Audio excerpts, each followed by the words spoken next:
Good morning and welcome to another episode of Careers and Coffee. My name is Kaylee and I shall be your host for today's episode with my colleague Jordan behind the scenes.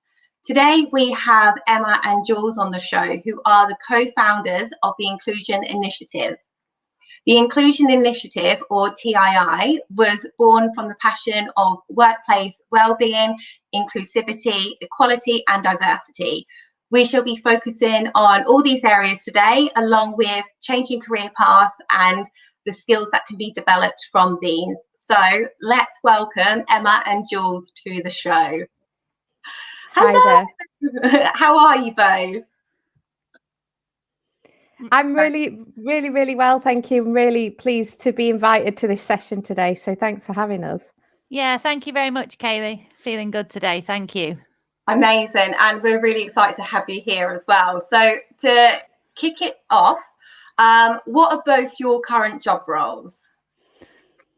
I'll go first, Jules. You seem a little bit shy, so I'll go first. Co-founder of our own business, which is called the Inclusion Initiative. So full-time business owner and trainer. So that's what we do as our company. We're a training company. We specialise in mental health awareness, mental health first aid, and equality and diversity training. Amazing. Thank you. And I know not 2 days are always the same, but and this question is to both of you, so either you can answer this, but what did both of your average days look like? I'll kick off with this one, Emma. So I guess, yeah, you're right, Kaylee. Every day is different, although we do have some similarities as well. And we try and play to our strengths as well. So although we both deliver training, which is a large part of what we do, and a lot of that has been online because of the lockdown, and we've not been able to deliver face-to-face. But a lot of what we do is also all the admin stuff, the stuff that people don't see behind the scenes. So it can be, I've just been talking about it off the screen about designing the website, doing things like accounts, learning about invoicing, emails, and that's a big part of what we do in responding to requests and things like that. And Emma, you talk to us about your I guess what your strength is within the organization. What I always you always end up doing, actually, rather than me. Yeah, so Jules talked then a lot about the admin side of running your own business, and I am not that great at doing things like that, but I am learning, and Jules does help me out. But my average day is around designing the training. That's what I have a real passion for: designing the content, getting things ready for our clients. And my favorite part of the job is delivering the training. I love listening to my own voice, helping others, and interacting. So for me, that's a big part of my day, the design of the training and then the delivery of the training. And like Jules says, we've been working remotely. So I've been doing it via Zoom and Teams and whatever other platforms we've been using. But for me, there's been some real positives of that. Before, a lot of my day would be spent getting up, getting ready for work, commuting, getting on the busy train or the tube to, go to client sites. So for me, a real positive and a real change since we went into lockdown last year has been the time I have in the morning to have a nice relaxing breakfast and then get myself ready for the day of designing and delivering training. So I've really sort of embraced that part of it. So I've enjoyed working remotely for the time that we've been doing it. That's amazing. So many key nuggets of wisdom in there about using your strengths and working together as a team to do that. That's great. And given that insight about maybe what it looked like pre-COVID and now what you're doing in COVID as well. So yeah, thank you for sharing that. So you've kind of focused a little bit on and told us about the Inclusion Initiative, but can you tell us a bit more about your business? What is your main aim of TII and why is this important to you? So well, as Emma said, we're a training company. We focus on mental health awareness and diversity and inclusion. And I guess why is that? Why have we chosen those two things to focus on? Why are we focused on that? And I think it comes from a little bit of our own kind of our experiences in life generally. So particularly around mental health awareness, I have been diagnosed with depression and anxiety, and when I was diagnosed, I was employed, and my line manager had no training around mental health awareness. I hadn't had any input either in all the work that I'd done previously. And I was just like, we need to do something about this. It's so important to be able to get that support in the workplace, outside of the workplace. And what can I do? How can I use the skills I have to contribute to that? And that's how we started thinking about mental health awareness training. And we basically became mental health first aid instructors. So we did this very intensive course, and we focus on that, but we also, as Emma said, we're trainers. We train to be trainers as well, so we can deliver and design our own. And similarly with the equality, diversity and inclusion piece, I am a pansexual woman. I'm married to a woman, and I have a young daughter. And it starts to make you think about the world itself and how I'm bringing up my child and how I want her to grow up in a world where she can be herself, and how important that is, that we can be our authentic selves, and whether it's in the workplace, at school, at university, and what can we do around that? So again, thinking about how training fits in. So we do go into workplaces and talk about diversity and inclusion, and how we can make our workplaces as inclusive as possible, and how we can make people feel that they can be themselves in the workplace. So I guess that's a little bit. I'll if Emma wants to add anything before I start waffling on, which I always do, I'll hand back to you, Emma. No, Jules, that was a really comprehensive answer. The only thing I would add as a personal aim for me is I want to use my skills to get people talking about these topics: mental health awareness, equality, diversity and inclusion.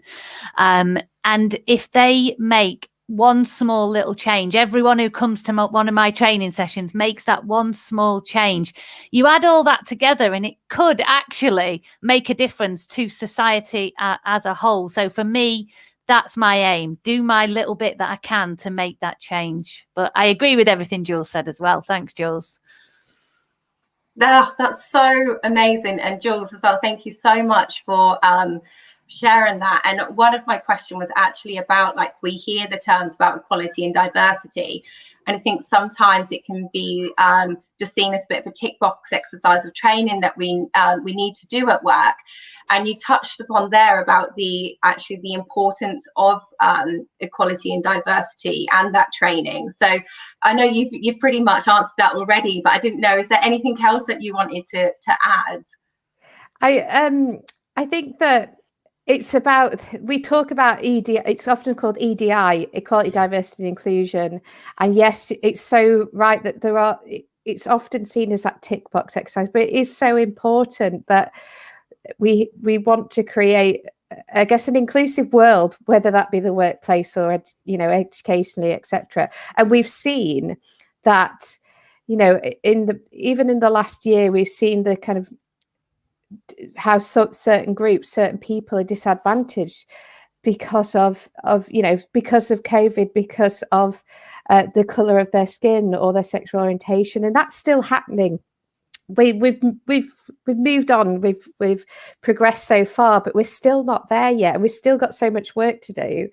And I think that's why it's so important that we are and Emma said it there, and I should have said that as well, that it's so important to have these conversations, to sometimes think about our own privilege, our own advantages that we have maybe over others, and accept those.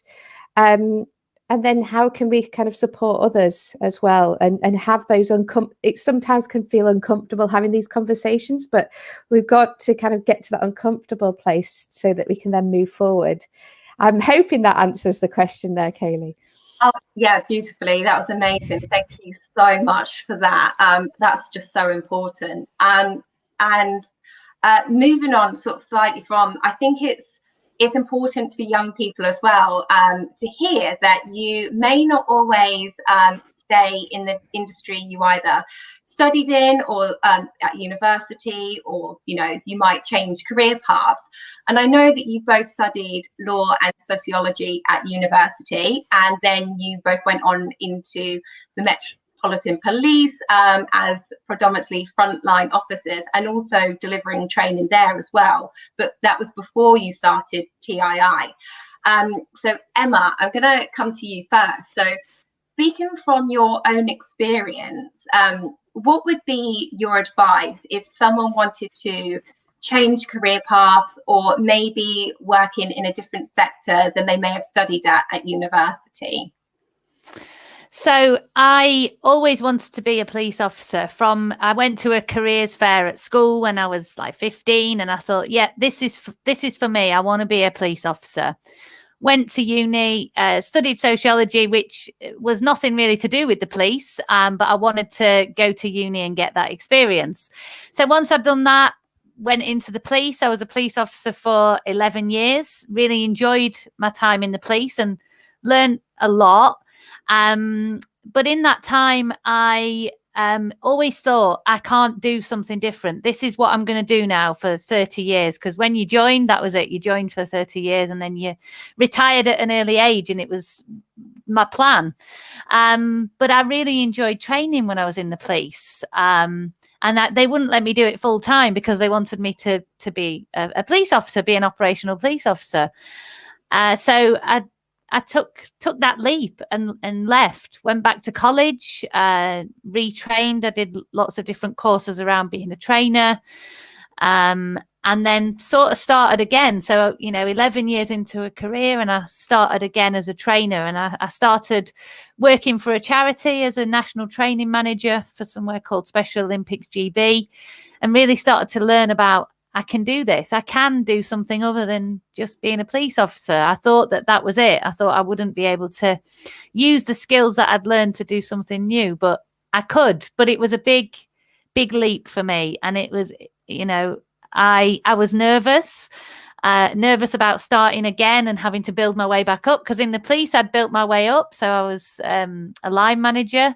So it did feel like starting again, but it's the best thing that I ever did, going into training full time. And I've not looked back since. Me and Jules now doing our company, working every day with my friend, and we really enjoy it. So I'm happy. So my advice would be, you might feel scared and that you can't do it, but you're capable of a lot more than you think. And you've just got to take that risk, take that leap and go for it. That would be my advice. I love that. So I'm just sitting here with a big grin on my face, because it's the advice that you're giving is amazing. We've just had a question pop up as well in the chat. So the question is, I want to join a diverse and inclusive organisation in the future. What's your advice when trying to find this information from an employer? Shall I go with that one, Emma? So I think for me, it's all about doing your research around that employer. So I always look around. First, I guess easiest place to start is the website. Do they have a space on there that talks about diversity and inclusion? It might not necessarily be called diversity and inclusion, but having a look around their website, how are they representing themselves? How are they positioning themselves as well? Are they showing kind of images of the people who work at the organisation? Know that diversity just isn't just about how we look, but that they have representation across the board. Are they talking about it in even the job adverts as well? So a lot of job adverts these days will have a little blurb at the bottom talking about diversity and inclusion. You can also look to see whether they're members of certain kind of organizations like Stonewall, which is an LGBT charity. They have a diversity champions program, things like the Business Disability Forum. Are they working? Do they support those things? And of course, I'm forgetting social media as well. So I always check out Instagram, Twitter, LinkedIn, start following the organizations that you're interested in, seeing what are they talking about, what are they putting out there. And that's a really good way of seeing whether that organization is committed to diversity and inclusion as well. I hope that answers that question. Anything to add, Emma? No, that was good. Yeah, you summed that up so easily as well. That was just effortlessly there. Emma, so as mentioned, TII raises awareness of mental health. And I know there has been a large focus on changing the stigma which surrounds mental health. Since working with employers who are sort of helping to create this change in the workplace, what benefits have you seen? So whenever we deliver training for an organisation, me and Jules always like to keep in touch with them, because we like to know what they're doing going forward and how our training has impacted people. So in the sessions, I'll sort of watch people have those moments where everything seems to click into place, and I think, they're on board here. They want to know more. They're asking questions. So I always think, are they then going back into the workplace and, reaping the benefits of what we've spoken about? So that's why we do like to keep in touch with our clients and, find out more about the impact, find out more about how they're moving that forward. And since we've been doing this 3 years, we have had lots of feedback from our clients, and we've seen real positive changes. We've seen a reduction in stigma because people are more open. They're talking about mental health and well-being. And for me, a real example that comes to my mind that I've seen is with the police itself. So I think back to when I was a police officer, we didn't talk about mental health. There was still a big stigma around, if you talk about that, then perhaps you should be in the job role.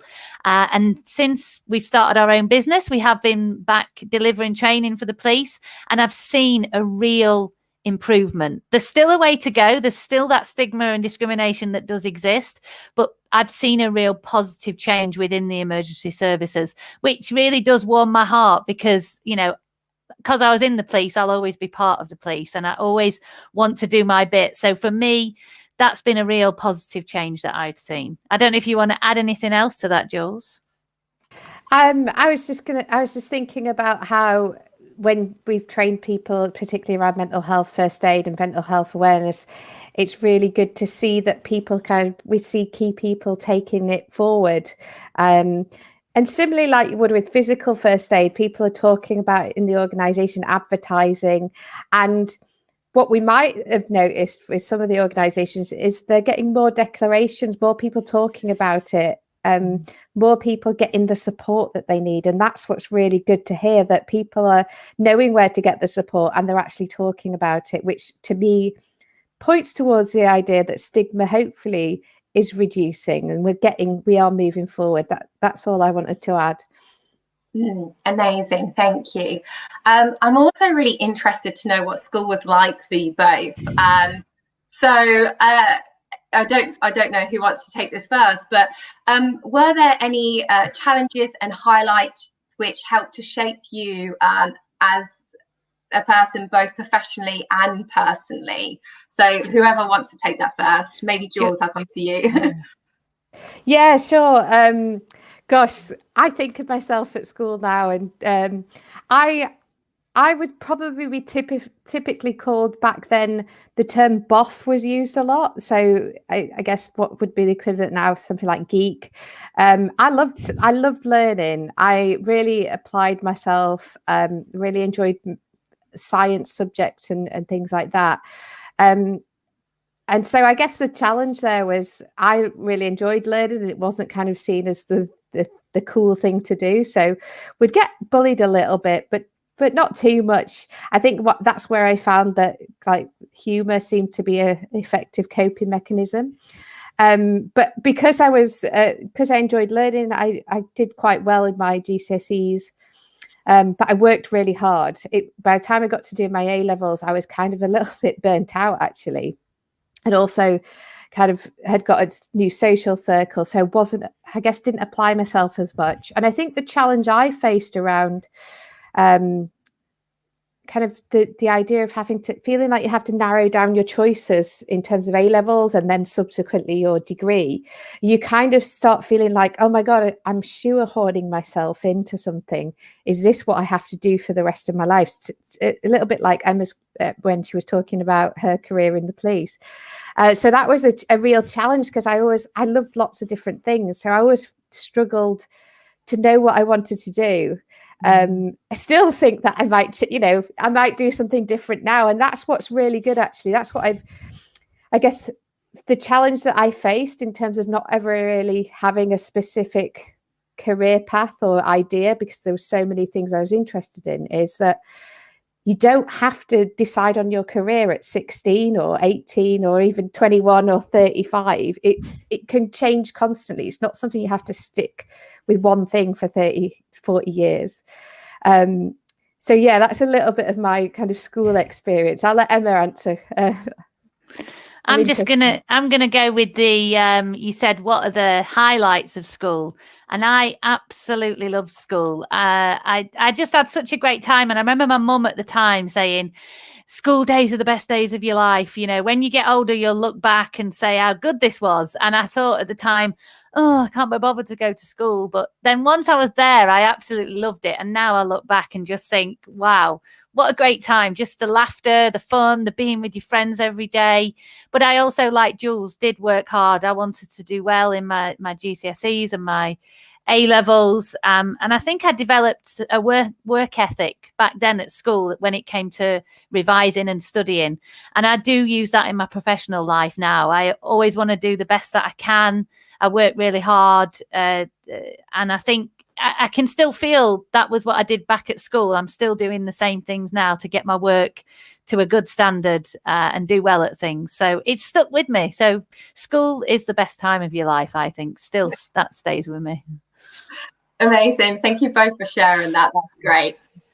We've just had another question come up as well. So what steps can individuals in the workplace do to make it a healthier environment around mental health? Oh, good question. Who wants to take that one first? I don't. Oh, Emma, you go for it, Emma. I'll just talk a bit about what me and Jules do. We're only a small business. There's just the two of us, but mental health and well-being, because we talk about it every day, is a big part of what we do. And we want our workplace to be as healthy as possible. So we talk openly about mental health. We keep in connections with each other every day.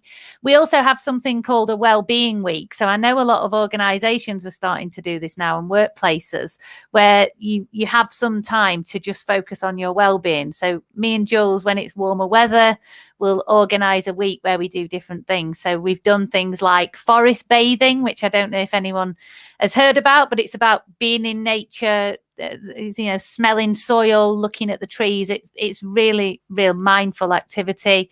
We do a lot of walking together, and we've been to meditation classes together, all sorts of different things that can help our mental health and well-being. But we give ourselves that time within work time to look after our mental health and well-being. And I know that not all organizations can give that time, but even if it's just a 15-minute time for you to look after your own health and well-being, I think that's really helpful. What else do we do, Jules? We do lots of different things. I can't think now. You add some more to what I'm saying. I think for me, it's very much as an individual about role modeling. So kind of practicing what you preach is what we often say, is like, so taking your breaks, taking your lunch, not overworking. And I know it's easier said than done because so many people have so many demands. And I think in the last year, what has happened with those of us that might be working from home and remotely is the lines have become blurred, haven't they, around work life, home life. It's like literally they just bleed into each other. And it's trying to keep boundaries there, but encouraging others to do the same, talking openly about mental health where we feel safe to do so. And that's a really important thing, thinking about our own personal safety. But the more we talk about it, the easier it gets for other people to talk about. And the more we practice what we call positive mental health practices, like looking after ourselves physically and mentally, like Emma was just talking about, the more other people will kind of latch onto that and kind of want to get involved as well. So I think role modeling is a really important part of that. Yes. Amazing, thank you. And this follows on into my next question nicely, which Jules, I'm going to come to you for as well. So speaking about mental health, we know that stress can lead to mental health conditions. So why is it important that we have things we enjoy doing to help reduce that stress? Yeah, a really good point. And we talk about stress so much because it's a risk factor in terms of developing mental health conditions like depression, anxiety, even psychosis. So it's really important that we think about how we look after ourselves. What do I do to de-stress? And actually, even just thinking about that and maybe thinking this is for that purpose, will help kind of de-stress. But it's really important as well that it's something you enjoy, that you don't feel like you're forcing yourself to do something. So we always talk about exercise is really good for de-stressing because it helps replicate that stress response and get out that kind of those hormones and chemicals. But it's got to be exercise that you enjoy doing. There's no point kind of forcing yourself into like boot camp if that's not your thing. You've got to find what's good for you. For me, I love getting out in nature and walking and smelling trees and soil, as Emma said. So it's important, like there's lots of different things you can do to look after your stress. And I think it's also about acknowledging in your own head, in your brain, that this is my de-stress technique, because that helps create, it's very technical, but neural pathways in the brain. It kind of rewires the brain and starts letting you think about what this is my de-stress method, whether it be aromatherapy, mindfulness, doing Lego. Emma likes to do Lego. Yes. Painting, whatever it is, making sure you enjoy that, because managing our stress is so important and it's not a mental health condition per se, but it can lead to other things. So it is, and it impacts physical health as well. We're not just talking about mental health, we're talking about health generally. That's such great information there. And on the forest bathing, I love it. It might sound a bit out there, a bit woo-woo, but I think actually the benefits of it now is being recognised and more people are doing it. So yeah, I'm right there with you on that one. Emma, what advice would you give to a young person interested in starting their own business?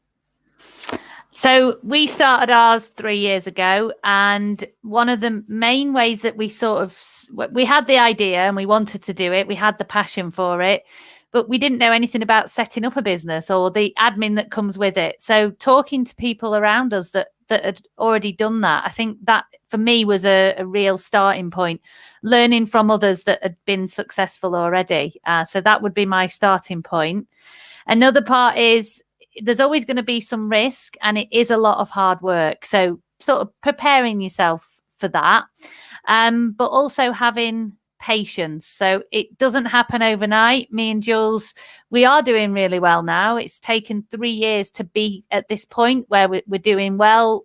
We've got lots of clients, but it took a while. And we were at the beginning, very impatient, thinking we're not going to make a success of this. No one's contacting us. But slowly but surely, we kept on working, kept that commitment going. And now, we're doing really well. So, and we're here today to talk to people about how you set up your own business, what you do. And, it's about helping others. And people come to us and say, how did you do it? Talk to us about it. And me and Jules love sharing. This is what you have to do. This is where you need to look for this. No one told me this, but I'm going to tell you this. So it's about finding people that are willing to help you in those beginning stages. But then that commitment and that patience is what you need. It will happen. Just have faith and keep going. I love that. And Jules, do you have any advice that you would want to share as well on that? Yeah, I think that, the main thing is that we've talked about this a lot between ourselves, is that patience. We didn't have enough of it at the start, and we thought that things would just happen if we send, some emails here and there, but it's about perseverance as well. And not losing faith. There'll be hard times. So that, a year ago today, we thought our business would be over, and actually it's flourishing because of COVID and lockdown. So I think that's it. Like, don't underestimate what your own abilities as well, and just putting in that time and commitment is really valuable. Yeah. Oh, that's amazing. That's amazing advice. Thank you so much. So we're coming on to our final question now, and this is to both of you. And I think, you've both just been so engaging and smiling throughout this. So I can really tell that you have this passion, and for your role and for the work which you are doing, which is incredible. But yeah, so to both of you, what is one thing you love most about your work? It's going to be hard to narrow it down to one thing, I know, but... Jules, you go first. Oh, I was going to say you go while I think. One thing I love about my work is I'm a people person, and I love engaging with different people, and we learn so much from others. You know, yes, we're delivering training and arguably they're learning from us, but we learn so much back as well from everyone. And I just love learning about people, and that's, it probably sounds bizarre to say about a training environment, but definitely that's one thing that I really enjoy is hearing from other people and hearing from others. Emma? Thank you, Jules. That was a good one. The thing I love most about our business is making a difference in whatever small way it may be. And the other thing I love is working with Jules every day. We work really well together. She's my friend as well as my business partner. And I'm very lucky that we get to work with each other and we enjoy it. And you said we've been smiling throughout this. It's because we do enjoy what we're doing. And that's so important for me to enjoy what I do and be successful at it as well, which is an added bonus. So that's what I love the most. Amazing. Oh, I just have so much gratitude for you both coming on today and speaking and sharing, because the information has been incredible. So yeah, just to say one last time, thank you so much for both coming on. Absolutely loved having you here. So thank you. No, thank you very much. Thank you for having us. Thank you. Bye. Yeah, thank you. So thank you so much again to Emma and Jules for that incredibly important information they provided today. And also a big thank you for Jordan for working behind the scenes. And thank you for you guys for tuning in and watching. And I'm looking forward to Thursday, where we shall welcome